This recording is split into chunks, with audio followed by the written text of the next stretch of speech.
नमस्कार, आपके साथ मैं हूं अर्पिता आर्या। प्रधानमंत्री नरेंद्र मोदी ने कोरोना का टीका बनाने की तैयारियों को लेकर टास्क फोर्स की बैठक की। इस बैठक में कोरोना के इलाज के लिए वैक्सीन बनाने, कोरोना की पहचान और उसकी जांच को लेकर विस्तार से चर्चा हुई।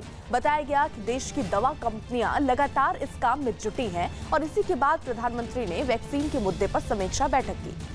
दावा तो यहां तक किया जा रहा है कि कोरोना के इलाज के लिए 30 से ज्यादा दवाओं पर काम चल रहा है, जिनमें से कुछ के ट्रायल के लिए भी वो तैयार है और जल्द ही उनका ट्रायल भी हो सकता है।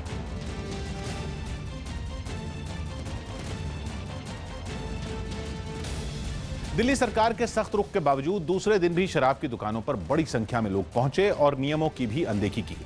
कई इलाकों में तो सुबह 5 बजे से भीड़ जुटनी शुरू हो गई। शराब की दुकानों पर इस तरह के हालात तब हैं जब सरकार एक दिन पहले ही शराब महंगी कर चुकी है। लेकिन लोग नहीं माने। सुबह 5 बजे से ही शराब की दुकानों को घेर लिया गया। जैसे ट्रेनों और बसों में सीट के लिए मारामारी होती है, ठीक वैसे ही शराब की दुकानों के बाहर लोग धक्का मुक्की करते नजर आए। ये जो यहाँ पर भीड़ लगाई हुई है, आपने नियम का पालन नहीं करेंगे तो आपके खिलाफ कार्रवाई हो सकती है। झंडे वालान में तो एक दुकान के बाहर लोगों का झुंड नजर आया। ऐसा भी नहीं है कि बात सिर्फ एक इलाके की हो। दिल्ली में जहां जहां शराब की दुकानें खुली, वहां लोगों की भीड़ दिखाई दी। दिल्ली के कृष्णा नगर इलाके में तो शराब खरीदने के लिए लोगों को 1 किलोमीटर से भी लंबी लाइन में लगना पड़ा। गोले जरूर बनाए गए हैं। देखिए गोले, देखिए शुरुआत में जहां पर पुलिस की नजर जाती है वहां तक गोले जरूर हैं, लोग गोले में खड़े हैं। उसके बाद आके देखिए कहीं आपको गोला में कोई खड़ा हुआ नजर आता है। खिचड़ीपुर और मयूर विहार में तो लोगों ने हद कर दी। शराब की दुकानें खुलने से पहले ही लोग लाइनों में खड़े हो गए। सोशल डिस्टेंसिंग के लिए बनाए गए गोलों में 4 से 5 घंटे सिर्फ इसलिए वो लोग बैठे रहे कि किसी तरह शराब मिल जाए। मैं पूर्वी दिल्ली के खिचड़ीपुर इलाके में हूँ। पीछे की तरफ आपको दिखाई देगा कि बहुत लंबी भीड़ है और ये लगभग 1 किलोमीटर के आसपास है। एक दिन पहले ही दिल्ली सरकार ने चेतावनी दी थी कि अगर फिर से नियमों की अनदेखी हुई तो सरकार कड़े कदम उठाएगी। कई इलाकों में सरकार की तरफ से ऐसा किया भी गया।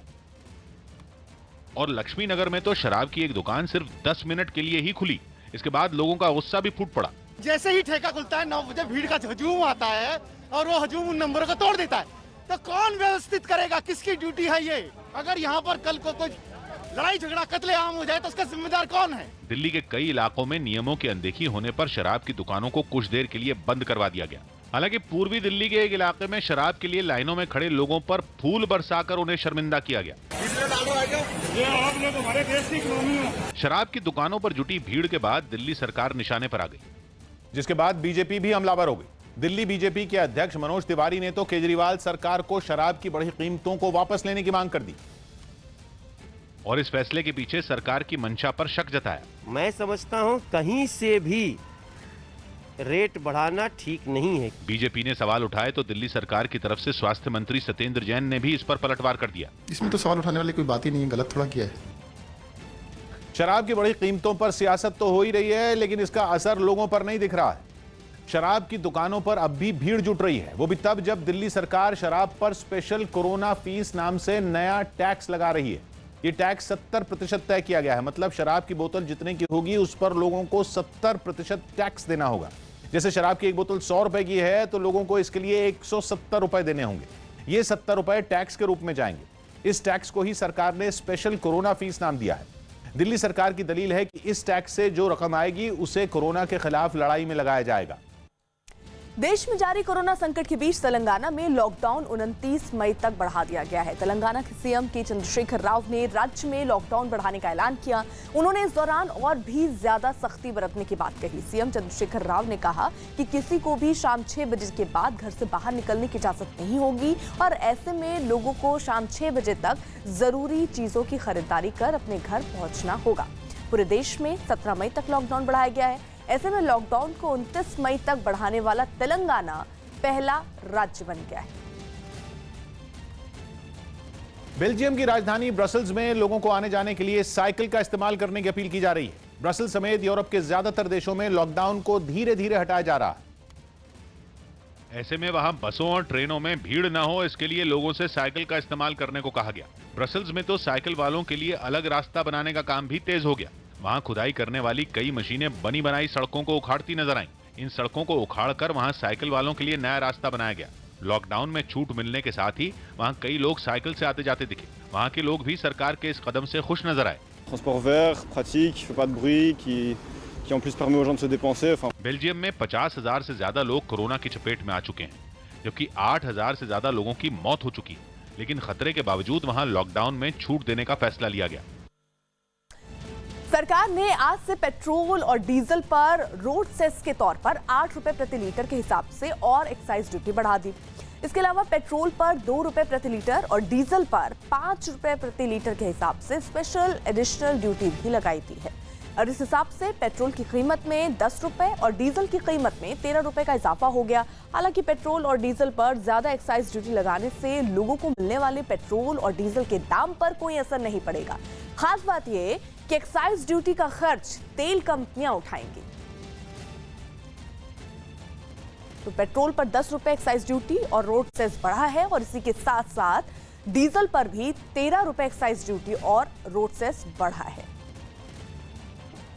थैलेसीमिया की एक मरीज को जब पुलिस ने दिल्ली आने से रोक दिया तो न्यूज़ 18 ने पीड़ित परिवार की मदद की। थैलेसीमिया ऐसी बीमारी है जिसमें मरीज को कुछ दिनों के अंतराल पर जिंदगी भर खून चढ़ाना पड़ता है। समय रहते खून नहीं चढ़ाने पर मरीज की मौत तक हो सकती है। दिल्ली नोएडा बॉर्डर पर न्यूज़ 18 की मुलाकात ऐसे ही एक पिता से हुई, जिसकी 10 महीने की बच्ची के खून चढ़ाने की तारीख बीत चुकी है। नोएडा से दिल्ली के कलावती सरन अस्पताल जाने के लिए निकले पवन को पुलिस ने दिल्ली जाने से रोक दिया। मदद की उम्मीद लेकर भटकता पवन मौके पर मौजूद न्यूज़ 18 की टीम के पास पहुंचा और अपनी परेशानी बताई। पुलिस ने ये कहा नोएडा का परमिशन दिखाइए, आपके पास परमिशन नहीं है, आप वापस साइड में लगा के और निकल लो, ले जाओ।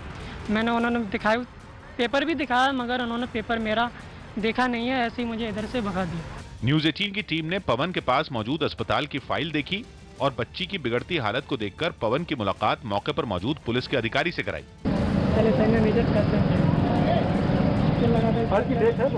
पवन ने दिल्ली पुलिस के अधिकारी को बताया कि खून चढ़ाने की तारीख निकल जाने के बाद अब उसका जल्द अस्पताल पहुंचना बहुत जरूरी है।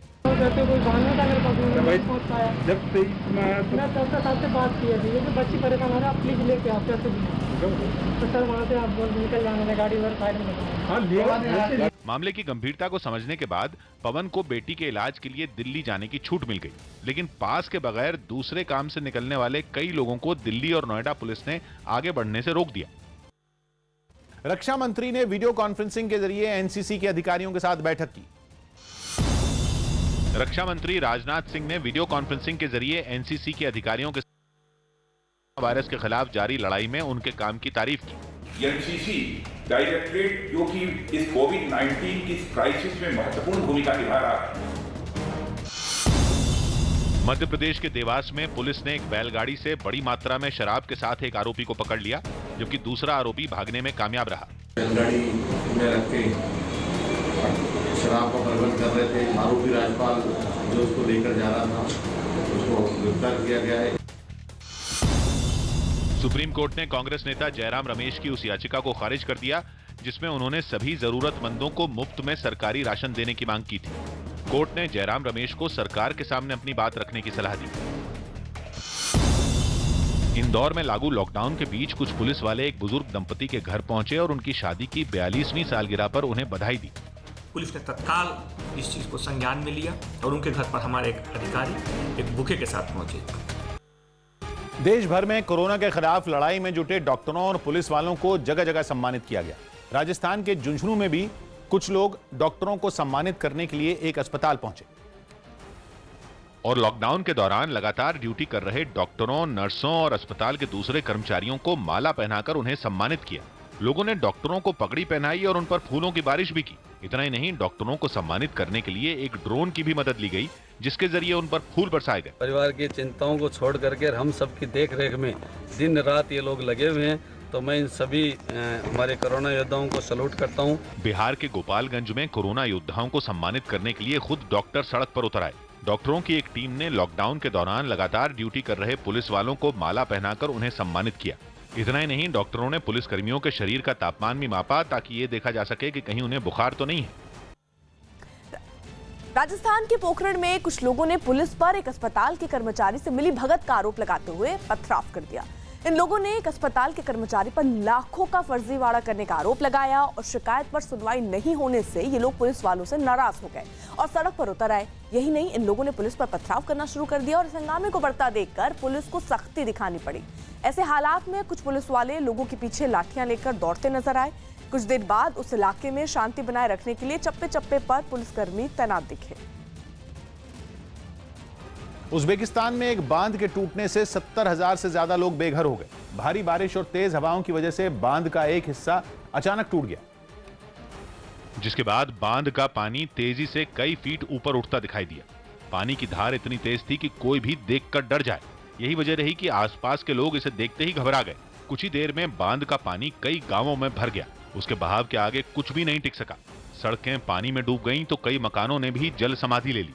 चारों तरफ सिर्फ पानी ही पानी नजर आया, जिसकी खबर मिलते ही राहत और बचाव की टीमें वहां पहुंच गईं। बताया गया कि 70,000 से ज्यादा लोगों को तुरंत वहां से सुरक्षित जगहों पर भेज दिया गया। इसके अलावा कई लोग घायल भी हुए, जिन्हें अस्पताल में भर्ती करवाना पड़ा। खबर है कि बांध टूटने के बाद जल्द ही उसकी मरम्मत का काम भी शुरू हो गया, ताकि आसपास के इलाकों को और नुकसान न पहुंचे। दिल्ली के जानका दास मेमोरियल अस्पताल में कोरोना के मरीजों को रखने के लिए आइसोलेशन सेंटर बनाया गया। वहां 35 बेड से इस आइसोलेशन सेंटर की शुरुआत की गई, जहां निगरानी के लिए 30 कर्मचारियों की तैनाती की गई। अस्पताल के मुताबिक इस आइसोलेशन सेंटर में कोरोना के मरीजों की देखभाल के लिए हर तरह की सुविधा मुहैया कराई जा रही है। अपना हॉस्पिटल विद ऑल स्टाफ, जिसमें लगभग 30 के आसपास ये स्टाफ इंक्लूडिंग डॉक्टर नर्सेज दे रहे हैं, फ्री ऑफ कॉस्ट भोजन दिया। थोड़ा बहुत जो और भी मेंटेनेंस का काम था वो कराया और ये हमने आइसोलेशन वार्ड के रूप में इसे परिवर्तित कर दिया है। यहाँ हमारे पास 35 बेड्स हैं। शराब पर कोरोना टैक्स लगाने के बाद दिल्ली सरकार ने पेट्रोल और डीजल पर भी वैट बढ़ा दिया। बताया गया कि कोरोना से निपटने के लिए चल रही लड़ाई के खर्चे की भरपाई के लिए ऐसा किया गया। और वैट बढ़ाए जाने के साथ ही दिल्ली में पेट्रोल और डीजल की कीमतें भी बढ़ गईं। लॉकडाउन की वजह से दिल्ली के कई पेट्रोल पंपों पर ज्यादा लोग नजर नहीं आए, लेकिन जो वहां पहुंचे उनमें कुछ ने लॉकडाउन के बीच तेल की कीमतों को बढ़ाए जाने पर हैरानी जताई। ऐसे लॉकडाउन में परेशानी तो है ही सभी को, 1 रुपया ही बढ़ना बहुत बड़ी बात है। हालांकि कुछ ऐसे लोग भी पेट्रोल भरवाने पहुंचे जिन्होंने केजरीवाल सरकार के इस कदम का समर्थन किया। थोड़ा बहुत गवर्नमेंट को भी पैसे की जरूरत है, चल सकता है, इतना कोई दिक्कत नहीं है। दिल्ली सरकार ने बताया कि लॉकडाउन की वजह से उसे मिलने वाले टैक्स में भारी कमी आई है, जिस वजह से ये फैसला लिया गया। टैक्स बिल्कुल नहीं आ रहा है और डॉक्टरों की तनख्वाह देनी है, नर्सेज की तनख्वाह देनी है, कोरोना के ऊपर कितना खर्चा हो रहा है तो सारा करना है, तो इसलिए थोड़ा सा बढ़ाया गया। असल में दिल्ली सरकार ने सीधे पेट्रोल और डीजल की कीमतों में बढ़ोतरी नहीं की, बल्कि उन पर वैट बढ़ा दिया। दिल्ली सरकार ने पेट्रोल पर वैट को 27% से बढ़ाकर 30% कर दिया, जिससे पेट्रोल 1 रुपये 67 पैसे प्रति लीटर महंगा हो गया, जबकि डीजल पर लगने वाले वैट को करीब 17% से बढ़ाकर 30% कर दिया गया, जिस वजह से डीजल की कीमत में प्रति लीटर 7 रुपये 10 पैसे का इजाफा हो गया। पंजाब में 7 मई से शराब की होम डिलीवरी होगी। पंजाब सरकार ने 7 मई से शराब की दुकानों को खोलने का फैसला किया, लेकिन शराब की दुकानें सिर्फ सुबह 9 बजे से दोपहर 1 बजे तक ही खुलेंगी। इसके बाद दोपहर 1 बजे से शाम 6 बजे तक शराब की होम डिलीवरी की जाएगी। दोपहर 1 बजे के बाद खाने पीने और राशन की डिलीवरी होगी। पंजाब में कर्फ्यू और लॉकडाउन के दौरान हर जिले में रोज सुबह 9 से दोपहर 1 बजे तक 50% दुकानों को ऑड इवन और अन्य फॉर्मूले के तहत खोला जा रहा है।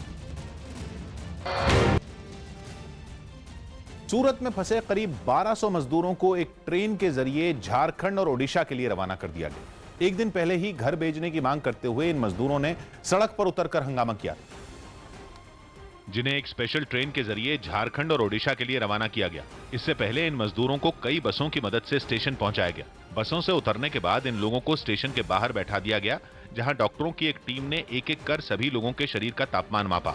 जांच के दौरान सोशल डिस्टेंसिंग का भी ध्यान रखा गया और सभी मजदूर एक दूसरे से कुछ फीट की दूरी पर बैठे दिखाई दिए। घर लौट रहे ये मजदूर भी काफी खुश दिखे। घर जाने का बेचैनी था, आने की राशन पानी सब खर्चे उठाना मुश्किल पड़ गया मुझे।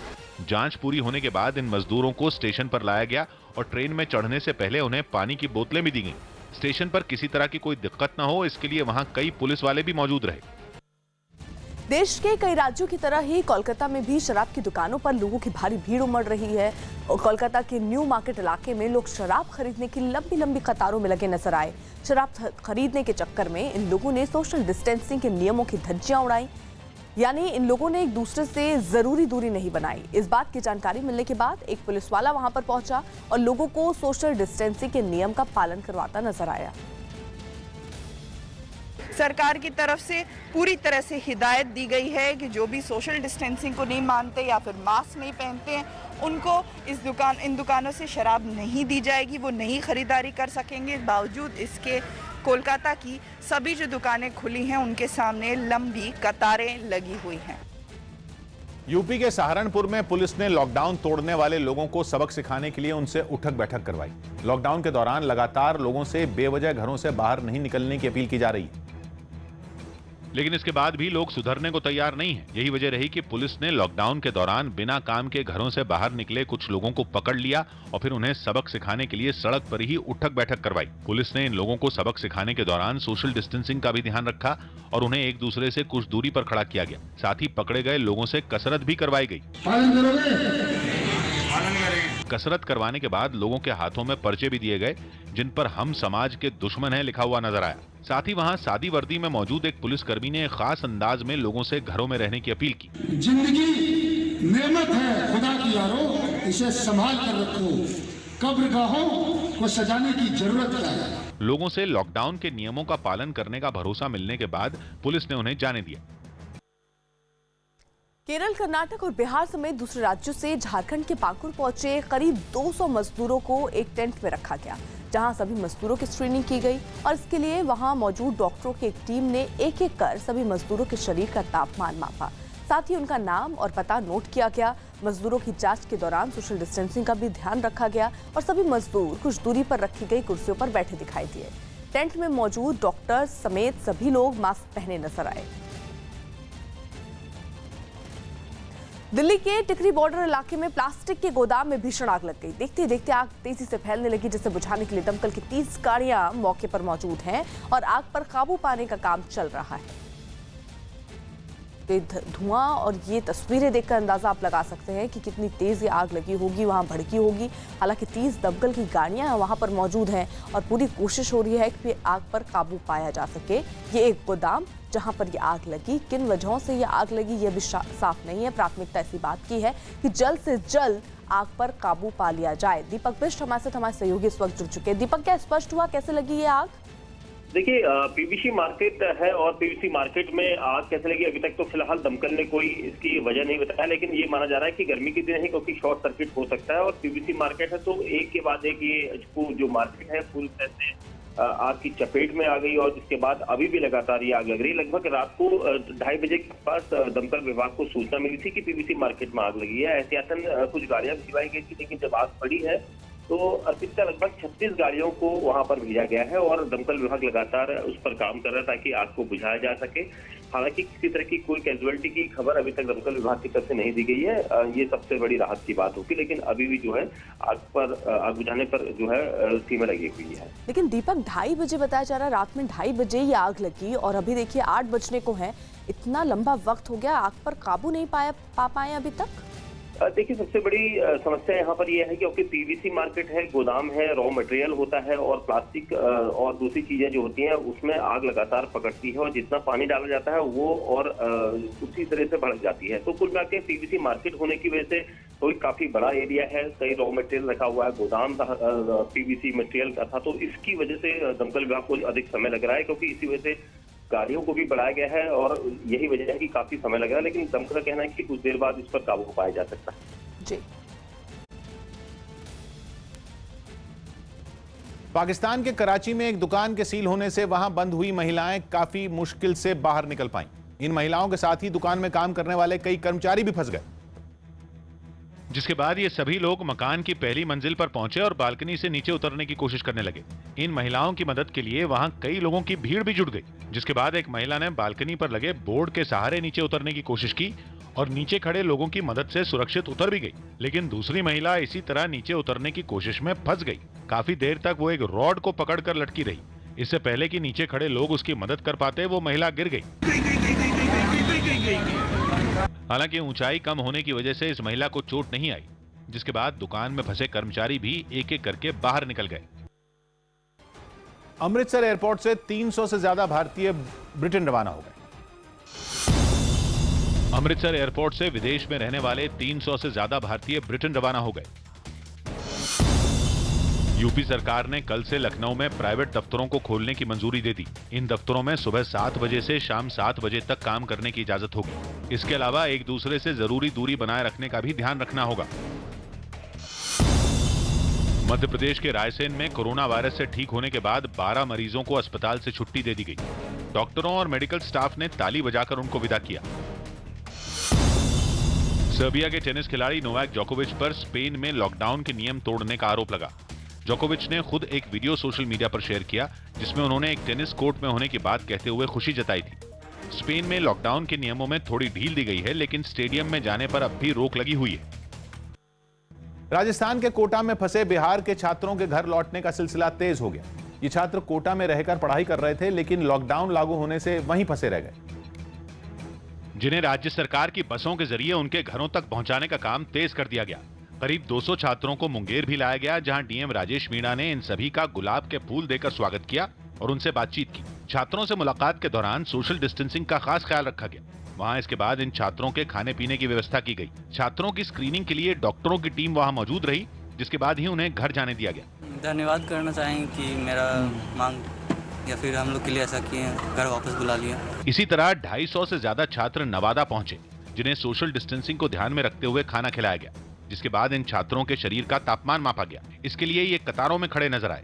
जांच में सब कुछ ठीक पाए जाने पर उन्हें घर जाने की इजाजत दी गई। Screening first of all screening हुआ, आफ्टर दैट हम लोग को डायरेक्ट सीट मिला, नो फ्री ऑफ कॉस्ट आया हम लोग। राज्य सरकार की बसों के जरिए करीब 250 छात्र औरंगाबाद भी लौटे। बसों से उतरते ही वहां मौजूद कर्मचारियों ने उनके बारे में सारी जानकारी नोट की।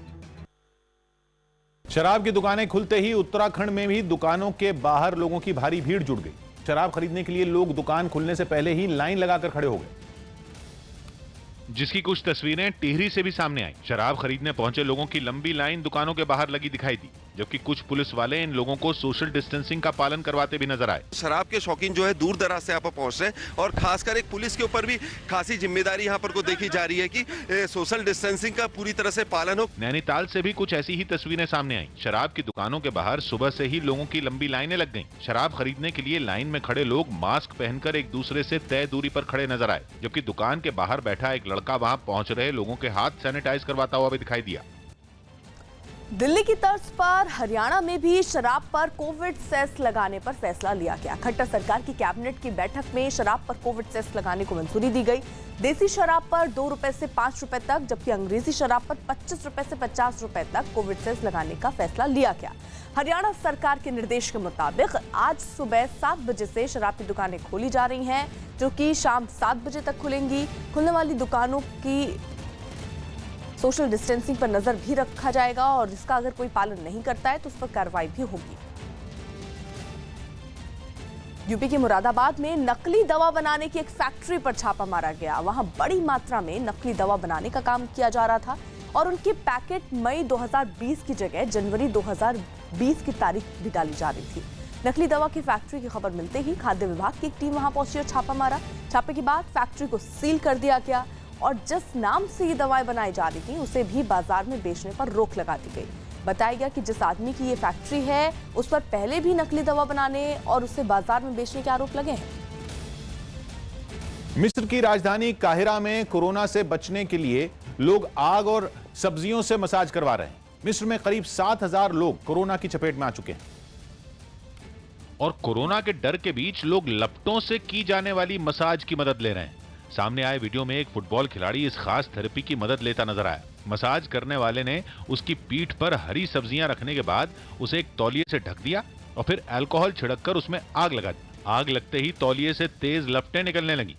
कुछ देर बाद आग को बुझा दिया गया। इस दौरान वहां कई और लोग भी ऐसे ही मसाज करवाते दिखे।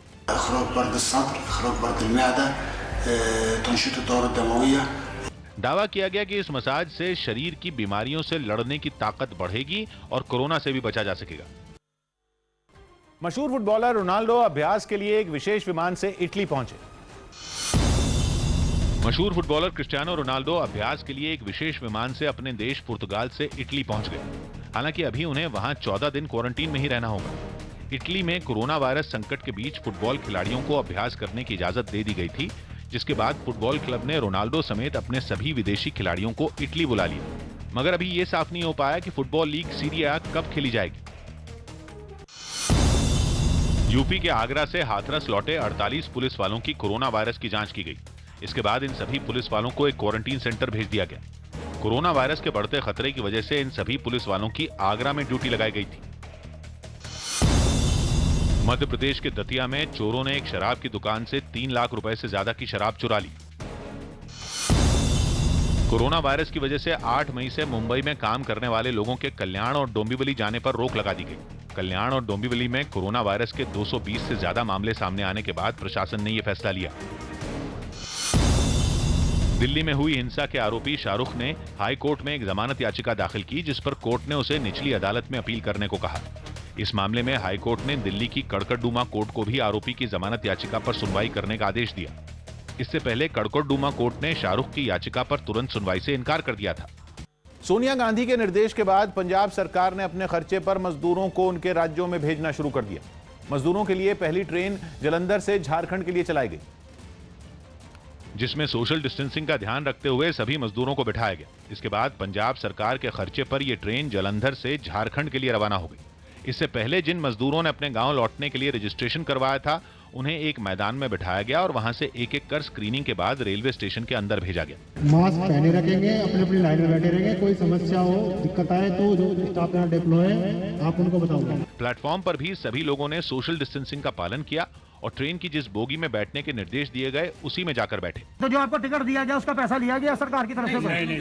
बताया गया कि लॉकडाउन की वजह से पंजाब में फंसे जितने भी मजदूर अपने गांव लौटना चाहते हैं, उन्हें राज्य सरकार अपने खर्चे पर भेजेगी। जो भी किराया है, जो भी उसके ऊपर खर्चा आएगा, वो कांग्रेस की पंजाब सरकार वहन करेगी। ये फैसला हमारे पंजाब के माननीय मुख्यमंत्री कैप्टन अमरिंदर सिंह जी ने किया है। अकाली दल के नेता प्रेम सिंह चंदूमाजरा ने पंजाब सरकार के इस फैसले पर सवाल उठाया। उन्होंने मजदूरों को गांव भेजने के बजाय राज्य सरकार से पंजाब में ही उनके रहने और खाने पीने की व्यवस्था करने की अपील की। हर एक ਨੂੰ ਮਜ਼ਦੂਰ ਦੀ ਲੋੜ ਆ ਤੇ ਜੇ ਮਜ਼ਦੂਰ ਹੀ ਚਲਾ ਗਿਆ ਤਾਂ ਕਾਰੋਬਾਰ ਕੰਮ ਕਰਨ ਦੇ ਵਿੱਚ ਕਾਫੀ ਰੁਕਾਵਟ ਹੋਏਗੀ। पंजाब के कई जिलों में फंसे लाखों मजदूर अपने गांव लौटने के लिए रजिस्ट्रेशन करवा चुके हैं, दूसरे राज्यों में अपने गांव लौटने के लिए। बताया गया कि रजिस्ट्रेशन करवाने वाले मजदूरों में ज्यादातर बिहार, झारखंड और उत्तर प्रदेश के रहने वाले हैं। पंजाब में दूसरे राज्यों के करीब 10 लाख मजदूर हैं, जिनमें 7 लाख मजदूर केवल लुधियाना में ही रहते हैं। पंजाब सरकार ने गांव लौटने के लिए मजदूरों को रजिस्ट्रेशन करवाने के निर्देश दिए हैं और बताया गया कि करीब 6.5 लाख मजदूर अपने गांव लौटने के लिए रजिस्ट्रेशन करवा चुके हैं। बिहार के जमुई में एक छात्र ने दीवार पर पेंटिंग बनाकर लोगों को कोरोना वायरस से जागरूक किया। इस छात्र ने लोगों से सोशल डिस्टेंसिंग का ध्यान देने की अपील की और इसके लिए उसने दीवार पर एक पेंटिंग बनाई, जिसमें लोगों ने मास्क पहनने और एक दूसरे से दूरी बनाए रखने की अपील की। जबकि दूसरी दीवार पर बनाई पेंटिंग में इस छात्र ने कोरोना योद्धाओं का सम्मान किया और लोगों को सावधानी बरतने का संदेश दिया। यूपी के पीलीभीत में लॉकडाउन के दौरान मनरेगा के तहत काम मिलने से मजदूर खुश हो गए।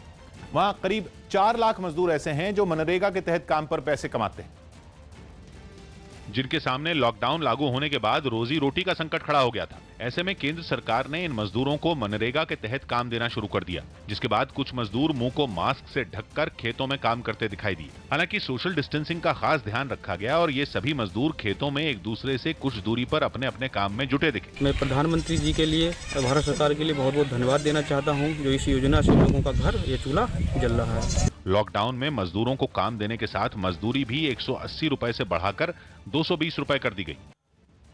दिल्ली में कोरोना के मरीजों की संख्या बढ़कर 5000 के पार हो गई है और अब तक दिल्ली में कुल 5104 मरीज मिले हैं। पिछले 24 घंटों में दिल्ली में कुल 206 नए मरीज सामने आए।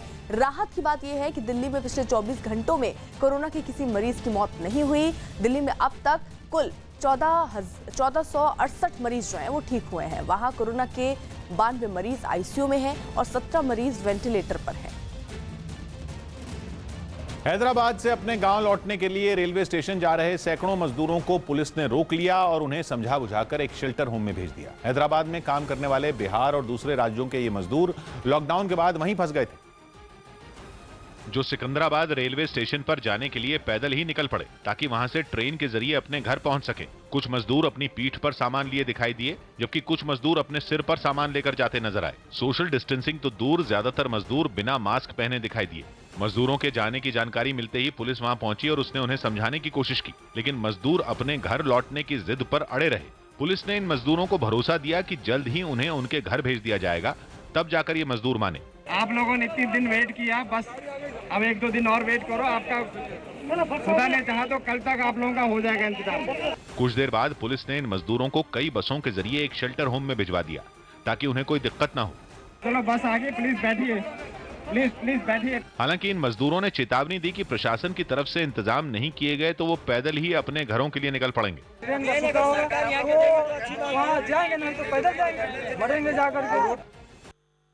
इंग्लैंड के क्रिकेटर बेन स्टोक्स ने मेडिकल स्टाफ की मदद के लिए पैसे जुटाए।